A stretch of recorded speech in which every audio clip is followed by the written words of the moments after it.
Welcome to the October meeting of Finance. We have two matters to address. One is first, Janice, the adoption of the meeting minutes from the September meeting of Finance. So Motion. Thank you. All in favor, aye. And opposed, so that motion carries. We only have one matter on the agenda, but it's an important one. She's going to discuss the proposed adjustments to our protocols. Perfect. Thank you. So before the members for your consideration is the board financing authorization policy. We are suggesting and recommending certain changes to that policy. Just to level set here, there are certain financings that qualify and are eligible for single approval, meaning only, going to the board once for review. Those include state-supported debt financings, PIT and sales tax, the school district's revenue bond program, refundings for private clients that are currently in our portfolio, and that includes both DASNY bonds and non-DASNY bonds. And then the last category is financings for higher rated higher education and healthcare institutions. And higher rated has traditionally been defined as rated in the A category.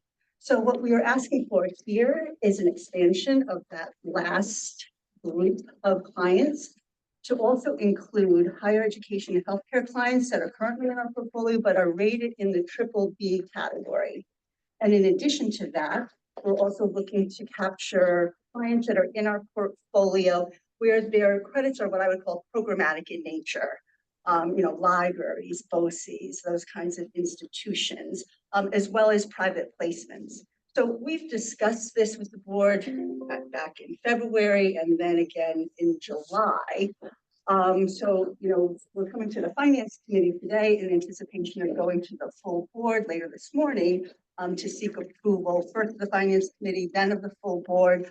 Just by way of a little bit of background information, Beryl, you had asked at the July meeting, what different examples of clients that would be affected by this change.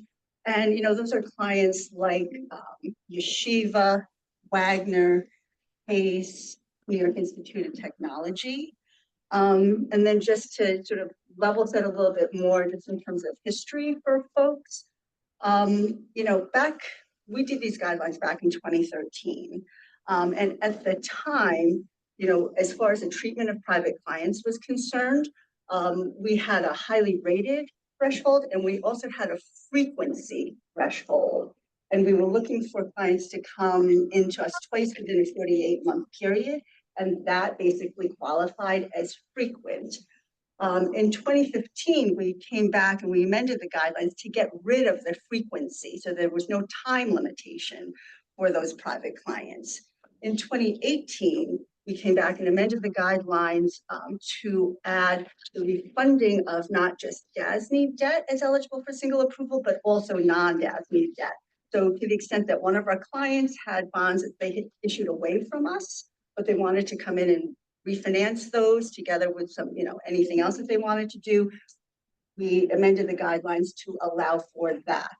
Also in 2018, we made various changes to reflect what we were, sort of the initiative we had gone through at that time called One DASNY, which really was sort of our focus on our role as a conduit issuer and the things that were really sort of necessary and appropriate for us to be clear about as far as our role as a conduit issuer. So we made certain corresponding changes to our guidelines to reflect that back in 2018. So we are coming now, as I laid out in the beginning, to ask once more to look at these guidelines and see if we can take another action. And again, that would be to expand out the category of clients eligible for single approval.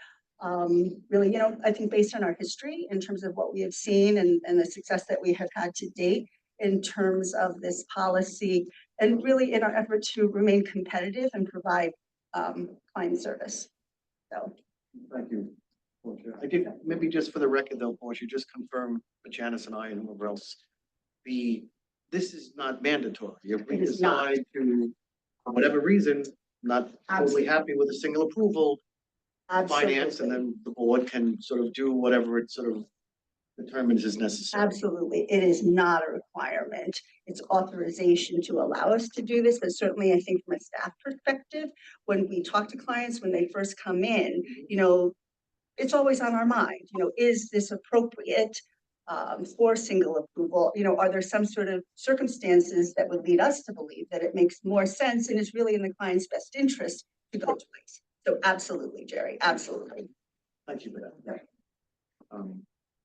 Janice, any questions or concerns? Any other of the board members have any questions or concerns? Obviously, you can do that later too, but well, hearing none, I'll ask for a motion to recommend approval of this at the board meeting, which will happen in probably about 30 seconds. Right.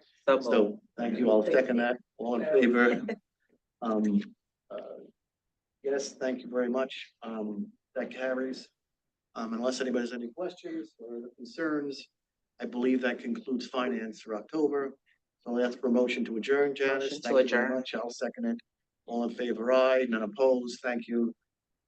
We're adjourned, and I pass it back to our